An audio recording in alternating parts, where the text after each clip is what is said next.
Good afternoon आप सभी को।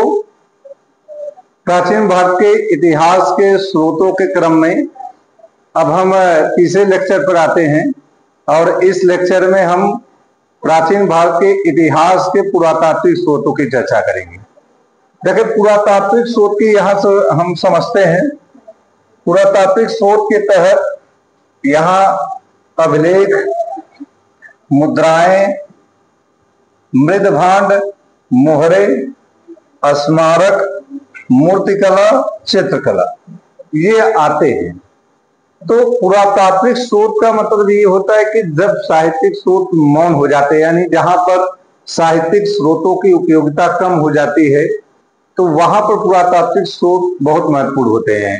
लेकिन ध्यान रखे रहिएगा, जो पुरातात्विक स्रोत है वही सबसे प्रामाणिक स्रोत माने जाते हैं। सभी इतिहासकार ज्यादातर पुरातात्विक स्रोतों पर ही भरोसा भी रखते हैं, क्योंकि उसमें कोई गलती का चांस नहीं होता है, यानी वहां पर कोई झूठ की संभावना बहुत कम रहती है।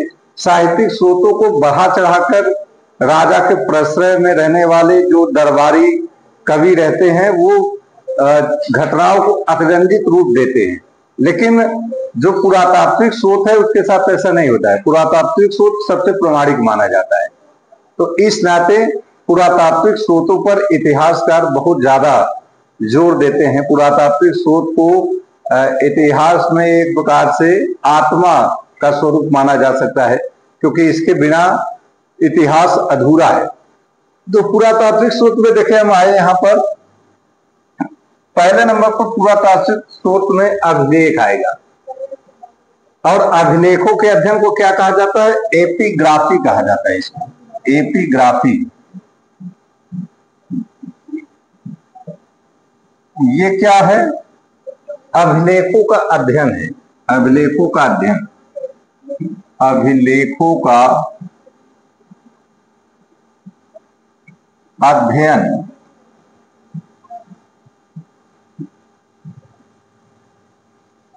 तो सबसे प्राचीन अभिलेख जो हैं वो हड़प्पा सभ्यता के माने जाते हैं। हड़प्पाई अभिलेख सबसे प्राचीन माने जाते हैं, लेकिन अभी इतिहासकारों को उसे पढ़ने में कोई कामयाबी हासिल नहीं हुई। हड़प्पा सभ्यता के जो अभिलेख हैं या उसकी लिपि को पढ़ा जा सका है? कोई विद्वान पढ़ पाया अभी तक? नहीं पढ़ पाया ना। तो हड़प्पा सभ्यता के जो अभिलेख है वो अपठित है। सबसे पहले जो अभिलेख पढ़े गए हैं वो कौन से अभिलेख है? अशोक के अभिलेख है। अशोक के अभिलेख को पढ़ने में सबसे पहले कामयाबी किसे मिला था? 1837 ईस्वी में जेम्स प्रिंसेप को मिली थी कामयाबी, और डी.आर. भंडारकर ने इन्हीं अभिलेखों के आधार पर क्या किया था? अशोक का इतिहास लिखा था। ये देखिए, बहुत महत्वपूर्ण है। ये क्वेश्चन आपसे पूछा भी जा सकता है कि किस इतिहासकार ने अभिलेखों के आधार पर अशोक का इतिहास लिखा था? तो कौन है? देवदत्त रामकृष्ण भंडारकर, या जिनको डी.आर. भंडारकर के नाम से जाना जाता है। ठीक है। अलेक्जेंडर कनिंघम महोदय ने एक अभिलेखों की ग्रंथावली भी प्रस्तुत किया था, कार्पस इंडिकेरम के नाम से। वो भी काफी फेमस रहा है। तो अभिलेखों के तौर पर हम अगर देखते हैं तो कुछ और महत्वपूर्ण अभिलेख है। जैसे एक अभिलेख है, ये कस्साइट अभिलेख है। कस्साइट अभिलेख,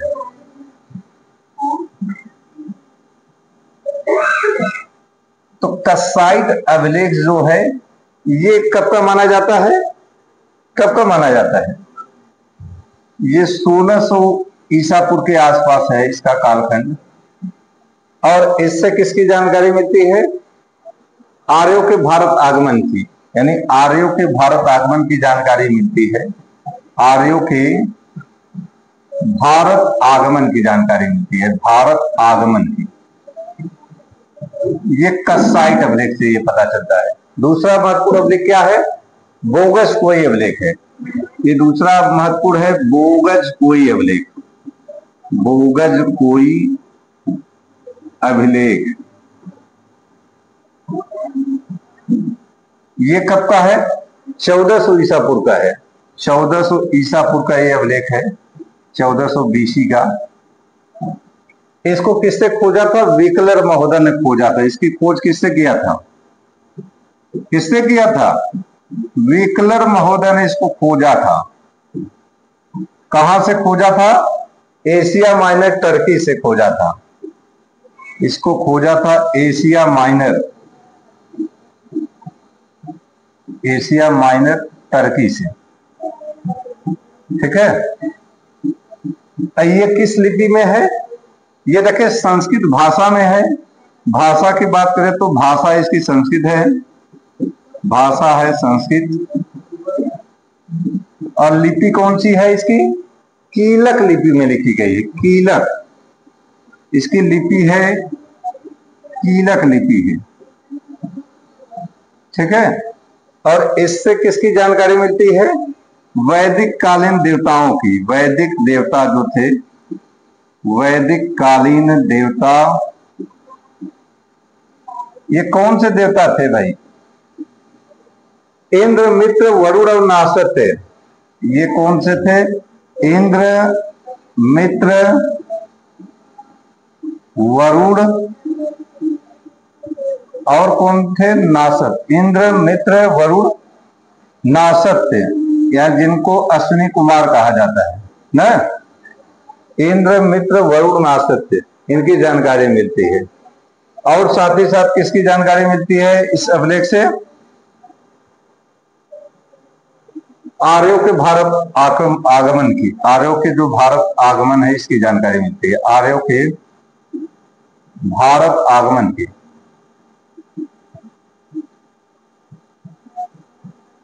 इसी नाते देखें, एक मत दिया गया हड़प्पा सभ्यता के विनाश से जोड़ा गया, क्या है? आरपी चंद्रा महोदय ने क्या कहा था कि आर्यों के आक्रमण के फलस्वरूप ये सभ्यता नष्ट हुई थी। एक मत ये भी दिया गया है। तो आर्यों के भारत आगमन की भी जानकारी इस अभिलेख से मिलती है। तो ये बोगस कोई अभिलेख बहुत महत्वपूर्ण है, इसको आप मत भूलिएगा, यहां से क्वेश्चन आपके आएंगे। चलिए और टॉपिक पर आए। इसके बाद और भी अभिलेख हैं। देखें, एक अभिलेख है दारा का है, दारा फर्स्ट। इसका कौन सा अभिलेख है? 3 अभिलेख है। बेपनाह, एक ट्रिक मैंने बताया था, बेपनाह, बेपनाह है, बेपनाह, बेपनाह ट्रिक था ना। इसका है बेहिस्तून है, बेहिस्तून।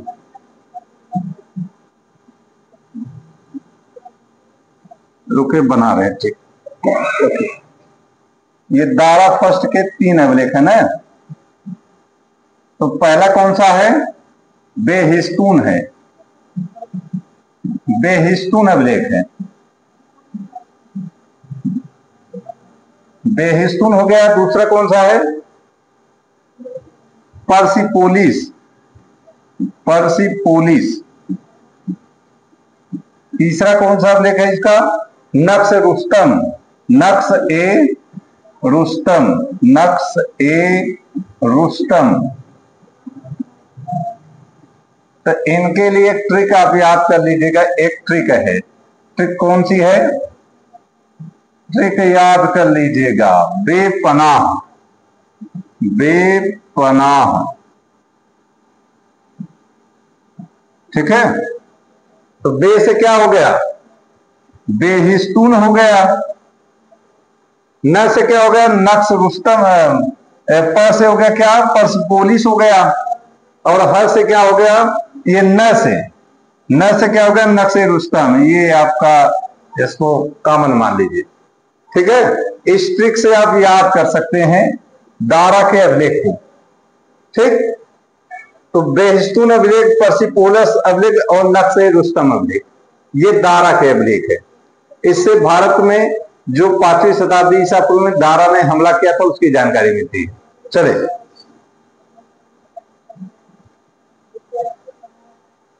फिर इसके बाद आपके आएंगे अशोक के अभिलेख हैं। अशोक से पहले रुके, चंद्रगुप्त मौर्य के अभिलेख हैं। चंद्रगुप्त मौर्य के हैं, रुकिए,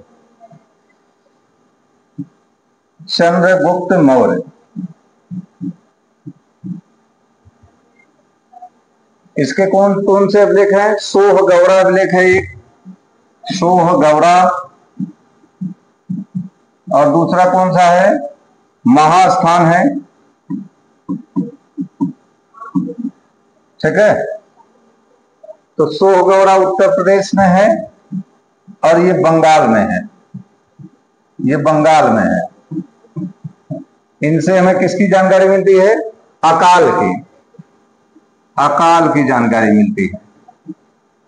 ठीक है, जब राजधानी में पाटलिपुत्र में, या कह सकते हैं उत्तर भारत में जब अकाल पड़ा था, तो ये दक्षिण भारत के कर्नाटक के श्रवणबेलगोला में जाता है और वहां पर जैन भिक्षु यानी जैन संत जो थे, भद्रबाहु के शिष्यत्व में इसने जैन धर्म स्वीकार कर लिया था और इसी के नेतृत्व में पहली जैन संगीति का आयोजन भी पाटलिपुत्र में हुआ था, ध्यान रखे रहिएगा। उसकी अध्यक्षता भी किसने किया था? वही स्थूलभद्र ने किया था। चले, तो चंद्रगुप्त मौर्य, चंद्रगुप्त मौर्य के दो अभिलेख हैं। इसके बाद आए, मिटा दे, इसके बाद है अशोक के अभिलेख है। ये तो आप जानते ही हैं, इसका हम विधिवत अध्ययन बाद में कर लेंगे। अशोक के अभिलेख, ठीक है, इसको पढ़ने में कामयाबी किसको मिला था? सबसे पहले 1837 ईस्वी में जेम्स प्रिंसेप को। ठीक है, जेम्स प्रिंसेप को। ठीक, इसके बाद जो अभिलेख है इसकी बात करें, देखे रुद्रदाम, ये खारवेल का अभिलेख है। खारवेल का कौन सा अभिलेख है? खारवेल का हाथी गुंफा अभिलेख है, हाथी गुंफा अभिलेख।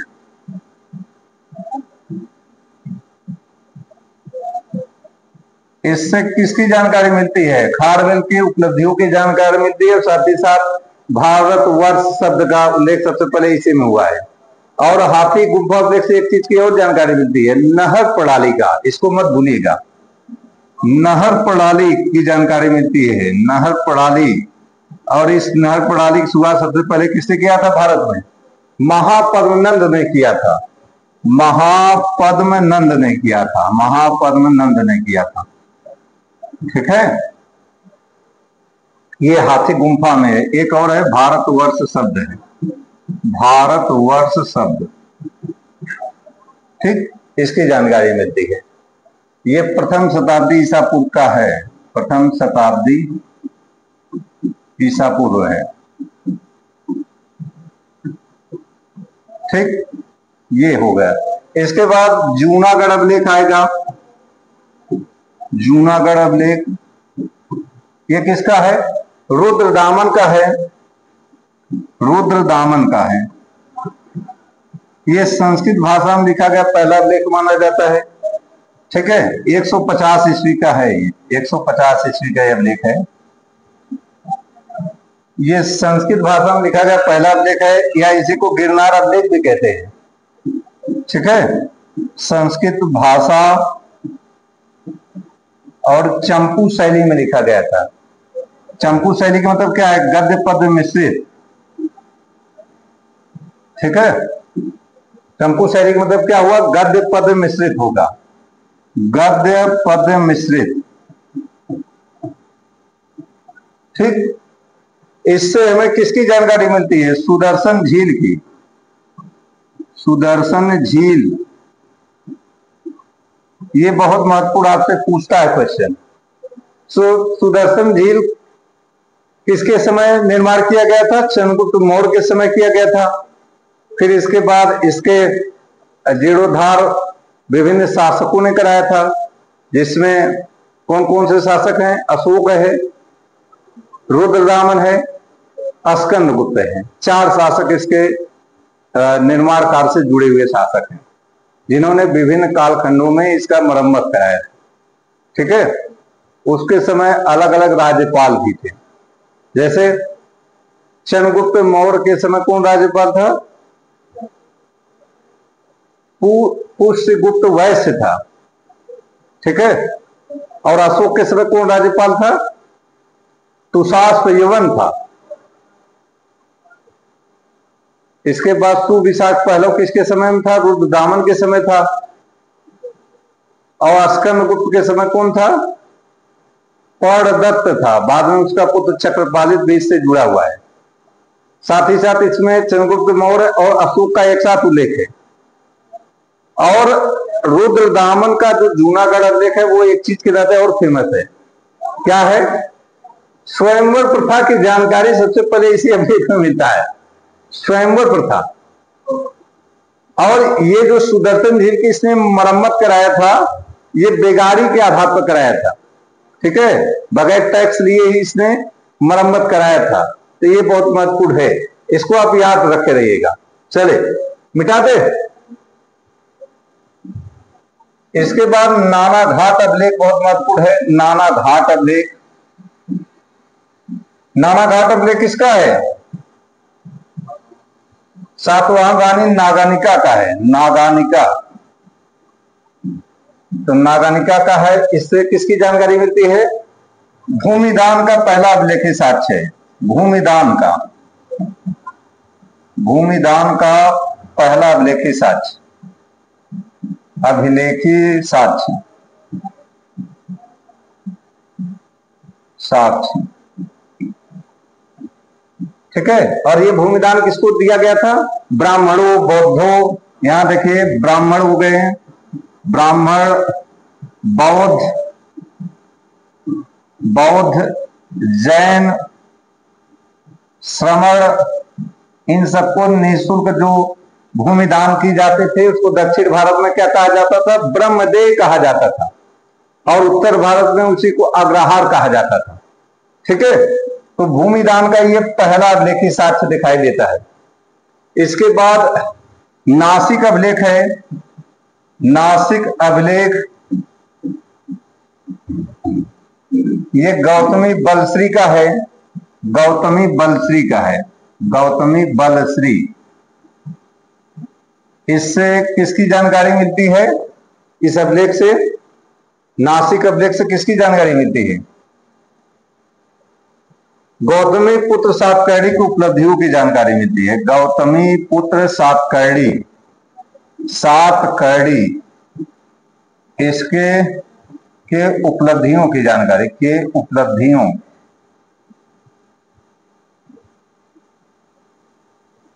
ठीक है, इसके उपलब्धियों की जानकारी मिलती है। तो गौतमी पुत्र सातकर्णी की उपलब्धियों की जानकारी इससे मिलती है। तो ये अभिलेख हो गए। आए कुछ और अभिलेख हैं, नोट हो गया है। चले इसके बाद देखिए रेह अभिलेख है। ये कहां से मिला था? फतेहपुर से। फतेहपुर, इलाहाबाद से जब आप आगे जाते हैं तो फतेहपुर पड़ता है। तो रेह अभिलेख किसका है? मिनांडर का है। मिनांडर का। और इस अभिलेख से क्या जानकारी मिलती है कि मिनांडर के जो सिक्के हैं वो कहां तक चलते थे? भरोस तक चलते थे। ठीक है। तो रेह अभिलेख इसकी जानकारी देता है। इसके बाद और कौन सा अभिलेख है? रेह अभिलेख हम हो गया। और कुछ अभिलेख, अयोध्या अभिलेख देखिए। अयोध्या अभिलेख ये किसका है? धनदेव का है। धनदेव का। इससे क्या पता चलता है कि पुष्यमित्र शुंग ने अश्वमेध यज्ञ किया था। पुष्यमित्र शुंग के अश्वमेध यज्ञ की जानकारी मिलती है। पुष्यमित्र शुंग, शुंग के अश्वमेध यज्ञ की जानकारी। अश्वमेध यज्ञ। ठीक। इसके बाद एक और अभिलेख है बहुत महत्वपूर्ण। क्या है? हेलियोडोरस का बेस नगर स्तंभ लेख। बहुत महत्वपूर्ण है, इसको भूलिएगा मत, आप पूछेगा। हेलियोडोरस, डोरस, हेलियोडोरस का क्या है? बेस नगर स्तंभ लेख। बेस नगर स्तंभ लेख, ये खंभे पर लिखा गया लेख है। और ये किसके दौर में आया था? भागवत शुंग के समय आया था। और इससे किसकी जानकारी मिलती है, पूछा है क्वेश्चन। वैष्णव धर्म का पहला अभिलेखी साक्ष्य है, वैष्णव धर्म का पहला अभिलेखी साक्ष्य, वैष्णव धर्म का पहला अभिलेखी साक्ष्य, पहला अभिलेखी साक्ष्य, साक्ष्य ये, ठीक है, ये भागभद्र शुंग के समय आया था, भागभद्र शुंग के समय भारत आया था, भागभद्र शुंग नाम था उसका शासक का। एक विदेशी था जिसने बेसनगर स्तंभ लेख खुदवाया था, ठीक है, हेलियोडोरस इसका नाम था। चले आगे बढ़े, चले। इसके बाद देखे, अब हम गुप्तकालीन अभिलेखों की बात कर ले जरा सा। इसमें पहले नंबर पर आएगा प्रयाग प्रशस्ति, प्रयाग प्रशस्ति।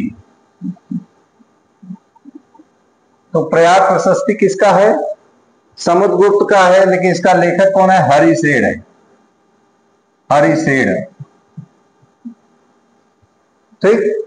और ये समुद्रगुप्त के उपलब्धियों की जानकारी मिलती है इससे, समुद्रगुप्त के उपलब्धियों की जानकारी मिलती है इससे।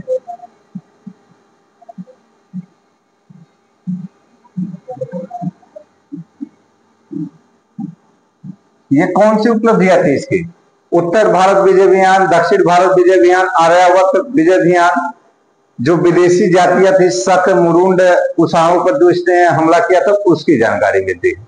ये चंपू शैली में लिखा गया था, चंपू शैली में, गद्य पद्य मिश्रित है, संस्कृत भाषा का अभिलेख है, गद्य पद्य मिश्रित, ठीक है। तो हरिसेन ने इसको लिखा था। इसके बाद एक और इसका अभिलेख है, कौन सा है, एड़ अभिलेख। इसमें क्या कहा गया है कि अगर ये खुश होता था तो कुबेर के समान, या कह सकते हैं कि जब दानवीरता की बात होती है तब ये कुबेर के समान हो जाता था, और जब नाराज होता था लोगों से तो यमराज के समान हो जाता था, ठीक है। इसमें कुबेर और यमराज के समान इसे बताया गया है, कुबेर एवं यमराज के समान बताया गया है।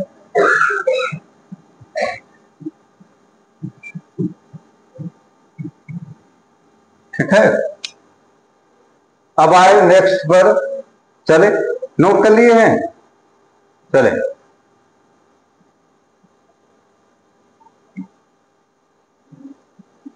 चंद्रगुप्त प्रथम के, चंद्रगुप्त द्वितीय के भी अभिलेख है। एक पहला है मेहरौली स्तंभ लेख, मेहरौली, और एक दूसरा है मथुरा स्तंभ लेख, मथुरा स्तंभ लेख। ये दोनों किसके हैं, चंद्रगुप्त द्वितीय विक्रमादित्य के हैं। इससे उसके उपलब्धियों की जानकारी मिलती है इन अभिलेखों से, यानी जो उसके विजय अभियान थे उसकी जानकारी मिलती है। इसके बाद आए अन्य अभिलेखों में भीतरी स्तंभ लेख आ जाए, भीतरी स्तंभ लेख, इसके बाद है जूनागढ़ स्तंभ लेख, जूनागढ़ स्तंभ लेख। तो भीतरी, ये दोनों किसके हैं, स्कंदगुप्त के हैं, स्कंदगुप्त के हैं। तो इससे जो ये है, इसमें क्या है, हूण आक्रमण की जानकारी मिलती है, हूण आक्रमण की। तो हूण आक्रमण किसके समय हुआ था, गुप्तों के दौर में शुरू हो गया था, स्कंदगुप्त से इसकी शुरुआत होती है। हूणों का पहला नेता कौन था, खुशनवाज खान था। खुशनवाज खान के बाद कौन आएगा, तोड़मार आएगा, तोड़मार के बाद मिहिर कुल आता है, ठीक है। तो एक ट्रिक चाहे तो इसका भी याद कर सकते हैं, हूणों के आक्रमण का, हूणों के आक्रमण का एक ट्रिक है। तीन प्रमुख है, खुश तो मिहिर होगा, ये ऐसे याद कर लो, खुश तो मिहिर होगा। तो खुश से कौन हो गया?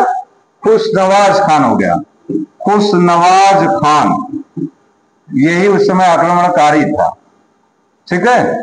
तोड़ से क्या हो गया? तोड़ से हो गया तोड़ मार, तोड़ मार।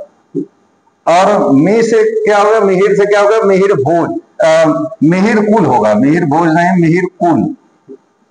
ठीक है।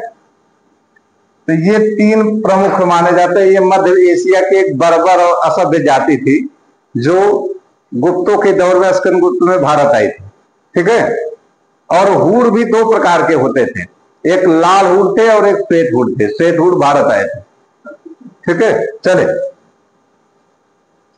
इतना हो गया नोट। जूनागढ़ स्तंभ लेख से इसी की जानकारी मिलती है। कौन सा? सुदर्शन झील की जानकारी मिलती है।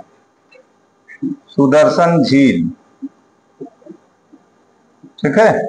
चले, हो गया इतना। इसके बाद आइए एरर अभिलेख, इसको नोट कर लीजिएगा, ये बहुत महत्वपूर्ण है। ये आएगा आपका, कंफर्म है आएगा। एरर अभिलेख किसका है? भानुगुप्त का। ये है भानुगुप्त का है। ये कब का है? 510 ईस्वी का है अभिलेख, 510 ईस्वी का है। और इससे किसकी जानकारी मिलती है? सती प्रथा का पहला अभिलेखी साक्ष्य है। ये क्या है? इस अभिलेख से क्या पता चलता है? सती प्रथा का पहला अभिलेखी साक्ष्य है। सती प्रथा का पहला अभिलेखी साक्ष्य, अभिलेखीय साक्ष्य। तो क्या हुआ था घटनाक्रम? घटनाक्रम यही है कि इसके समय जो हूरों का आक्रमण हुआ था उसमें इसका सेनापति गोपराज मारा जाता है। तो गोपराज के मरने के बाद उसके शव के साथ इसकी पत्नी सती हो गई थी। इसी की जानकारी किसमें मिलता है? एरर अभिलेख में मिलता है। 510 ईस्वी का ये अभिलेख है। ये बहुत महत्वपूर्ण है। ठीक है। इसके बाद कौन सा अभिलेख है? अब यहां पर हर्षवर्धन के भी कुछ अभिलेख हैं, इसको भी नोट कर लीजिएगा। हर्षवर्धन का बांसखेड़ा अभिलेख है, बांसखेड़ा। और दूसरा कौन सा अभिलेख है? मधुबन स्तंभ लेख है, मधुबन लेख है। बांसखेड़ा और मधुबन, ये दो इसकी जानकारी देती हैं हर्ष के विषय में। ठीक है। इसके बाद एक और अभिलेख पुलकेशिन फर्स्ट का नोट कर लीजिएगा। पुलकेशिन फर्स्ट। तो पुलकेशिन फर्स्ट का कौन सा अभिलेख है? बादामी अभिलेख है। ये चट्टान पर लिखा गया था, बादामी अभिलेख, ये चट्टान पर लिखा गया था, बादामी। और ये कन्नड़ भाषा में लिखा गया पहला अभिलेख है। किस भाषा में लिखा गया है? कन्नड़ भाषा में लिखा गया पहला अभिलेख है। ठीक है। और इससे किसकी जानकारी मिलती है? पुलकेशिन फर्स्ट के विषय में जानकारी मिलती है। ठीक। चले, नेक्स्ट आए, मिटाते। अब पुलकेशिन द्वितीय की आए। पुलकेशिन द्वितीय का कौन सा अभिलेख है? इसका अभिलेख का नाम है एहोल प्रशस्ति। क्या है? एहोल अभिलेख या एहोल प्रशस्ति है। एहोल प्रशस्ति इसको कहते हैं। इसको किसने लिखा था? किसने लिखा था? पुलकेशिन द्वितीय थोड़ी लिखेगा, रवि कीर्ति लिखा है इसको, रवि कीर्ति। यही खुद को कालिदास और भारवी के समान अपने आप को कहता है कि मैं क्या हूं? कालिदास और भारवी के समान। ठीक है।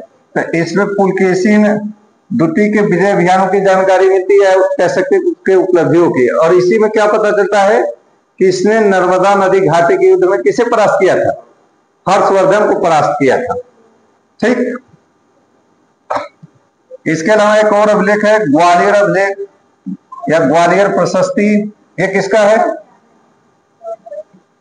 इसका लेखक कौन है? वासुल है ना।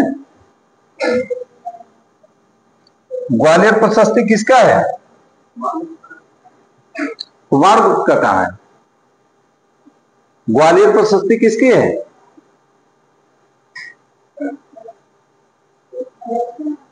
मिहिर भोज का है ना, तो ग्वालियर प्रशस्ति मिहिर भोज का है। वांग नगर प्रशस्ति है, इसके बाद वांग नगर प्रशस्ति है,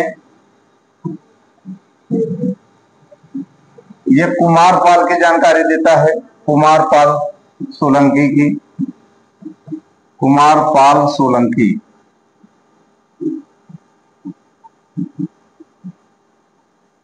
एक और अभिलेख है खलीमपुर अभिलेख, खलीमपुर अभिलेख, ये पाल वंश की जानकारी मिलती है इससे, पाल वंश की।